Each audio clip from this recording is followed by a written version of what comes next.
भारतीय में ड्राइवरों की सुरक्षा और कल्याण पर चिंता जताते हुए एक पत्र में परिवहन मंत्री को संबोधित करते हुए भारतीय ड्राइवरों की दुर्दशा की ओर ध्यान आकर्षित किया गया। पत्र में कहा गया कि भारत में ड्राइवरों की सुरक्षा की अनदेखी की जा रही है। 1990 के दशक तक मोटर कंपनियां ऐसी गाड़ियों का निर्माण करती थी जिनके इंजन आगे की तरफ थे, जिससे एक्सीडेंट के दौरान ड्राइवरों की जान बचने की संभावना अधिक थी। लेकिन अब ऐसी गाड़ियों का निर्माण बंद कर दिया गया, जिससे ड्राइवरों की सुरक्षा खतरे में पड़ गई। इसके अलावा पत्र में यह भी कहा गया कि अनुभवहीन और बिना लाइसेंस वाले ड्राइवरों द्वारा संचालित वाहनों के कारण होने वाले एक्सीडेंट्स की समस्या भी बहुत बड़ी है।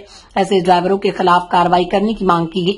सड़क निर्माण के दौरान घटिया और संवेदनशील सड़कों पर होने वाली प्रमुख कमियों के कारण ड्राइवरों को होने वाली समस्याओं पर भी ध्यान आकर्षित किया गया।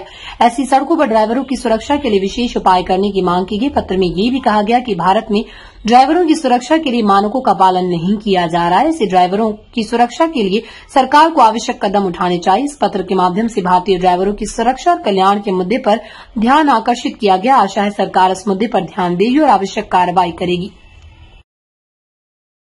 29 খানা দাবি নিয়ে আজকে ভারতবর্ষের প্রত্যেকটা স্টেটে, প্রত্যেকটা রাজ্যে, প্রত্যেকটা জেলায় যে দাবি পাওয়ার জন্য, ড্রাইভারদের মান সম্মান ফেরত পাওয়ার জন্য আমরা আজকে এই জেলায় না হলে কালকে ওই জেলা, আজকে এই রাজ্যে না হলে ওই রাজ্যে যে একটা ছোট বড় যতটুকু সভা করে সেটা কিন্তু আমরা নিজেদের পকেট থেকে কিন্তু ব্যয় করে করি।